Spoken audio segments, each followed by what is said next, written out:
بسم الله الرحمن الرحيم الحمد لله رب العالمين magacaygu waa cilmi Muuse Xuseen waxa taagan haatan deegaanka Eldere ee gobolka Shabeellaha Dhexe waxa waqti dheer la soo dagaalameynay kooxaha khawaarijta ee argagixisada al-shabaab waxa guud ahaan ka sifaynay bariga gobolka Hiiraan haatanna waxa simareena gobolka Shabeellaha Dhexe waxana mahad guud u sugnaatay Allah subhanahu wa ta'ala noo fududeeyay shaqada adag ee waqtiga adag ku soo jirnay jihadka la dagaalanka argagixisada al-shabaab waxaan u mahad celinayaa wariyaasha tifiyaasha qaranka iyo guud ahaan gudoomiyaha gobolka iyo xildhibaanada federaalka iyo kuwa Hirshabeelle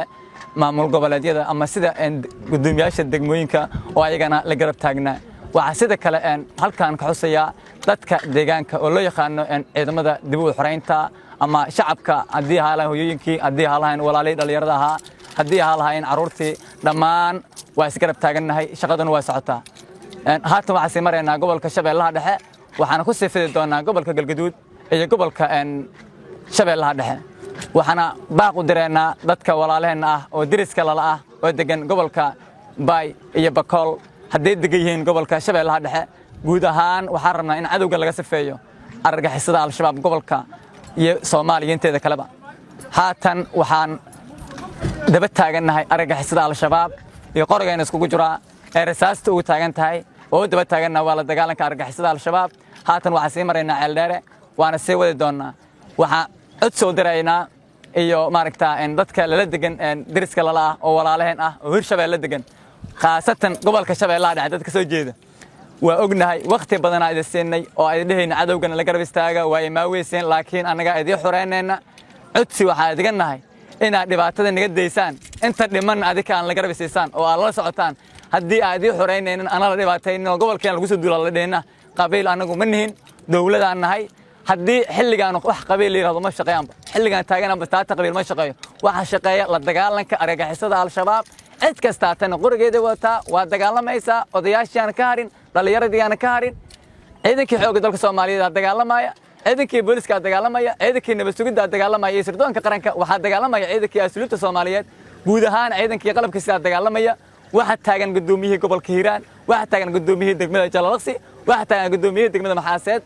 guud ahaan waxa taagan gudoomiyaha degmada Bulbarte wax meesha ka maqan ma lahan waxa diyaar u nahay inaan dagaalano ilaa daahda ka gaarayna waa soconaynaa ciidanka xoogga dalka Soomaaliyeed ayagana nagu soo dhaw xaleena idinkana soo dhaqaaqa si aan shaqada wada qabanno kuwa jooga Galgaduud ka dagaalamaan waxa leen soo dhaqaaqa dadkana shaqada hal meel ka wada qabanno hawshu waa gabagabo waxaana baaq u direynaa dhammaan dadka jooga caalamka intiisa kale ama Soomaaliya oo hantida haysta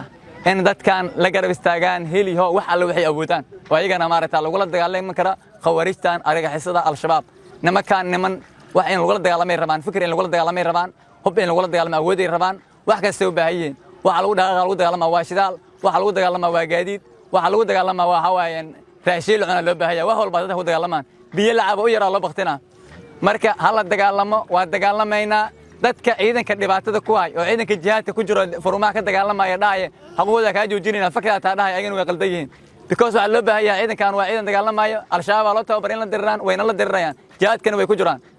nin taagan jihadka oo furunta ku jiro oo habeen iyo maalin u taagan shacabkii Soomaaliyeed oo u dhaartay in la yiraahdo xuquuqdooda laga jaran dhibaato weyn leedahay ciidanka xoogga dalka Soomaaliyeed way mahadsan yihiin mar kale mahadsan mar saddexaad mahadsan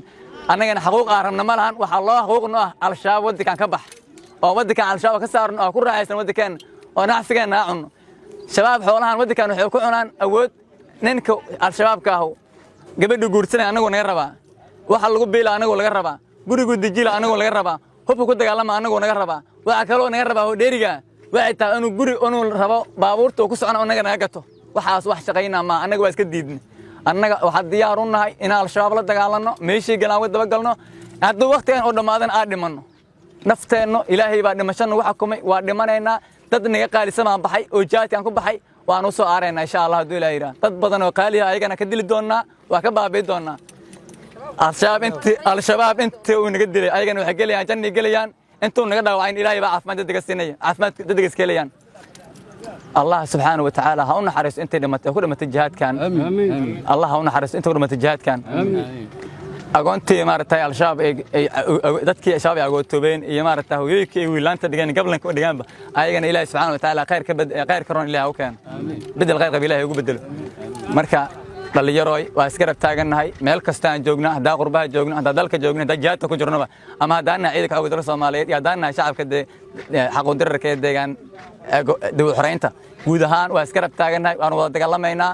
waxa hogaaminaya saraakiisha ciidanka xoogga dalka Soomaaliyeed oo ayagana jihaadka qayb ka waxa hogaaminaya saraakiishii booliska Soomaaliyeed iyo waxa hogaaminaya madaxdii ama haddii xildhibaanaha halaan iyo haddii gudoomiyaha halaan guud ahaan madaxdii iska rabsatay waxa kale in halkan laga xusuub baahan warbaahinta qaranka iyo warbaahinada wariyaasha guud